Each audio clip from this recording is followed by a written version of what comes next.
What's going on, YouTube? I'm going to show you guys how to install the standard edition of WhisprGPT 2.0. Now, the first thing that we're going to want to do is head on over to WhisprGPT.com. The link will be in the bio below. And once we're at the website, go ahead and click download WhisprGPT 2.0.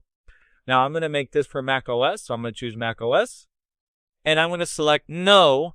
This is going to take me to the standard edition download page. Now, I'm going to select this checkbox.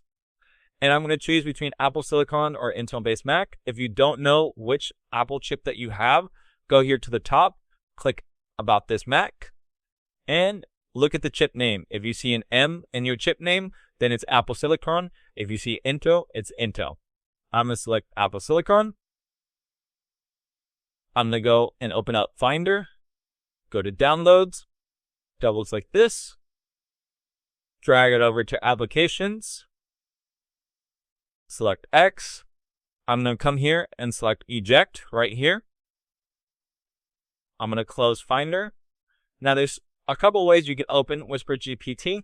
You can open it through the Launchpad and find it here, or you could just type in Command Space, WTerm, and click Enter. And now we'll open WhisprGPT. Here to click Open.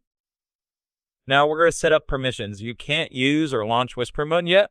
So in order to do that, click Microphone, click Allow, click Screen Capture. I'm going to do Command Left to move this over. I'm going to add it to permissions. I'm going to hide WhisprGPT.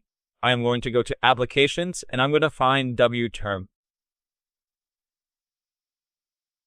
Now I'm going to click Open, Quit, and Reopen. And I'm also going to do System Audio as well, so I'm going to hide this, find WTerm, click Open, and Quit and Reopen. And that's it. You have successfully installed WhisprGPT 2.0, the standard edition, on your MacBook. Please join the Discord community, which can be found on the website. If you scroll down right here, you can join our Discord community. That's for any support tickets, feature requests, or processing refunds. Please join that community, and please join our Reddit page, which can be found in the link in the description below. Have a good one.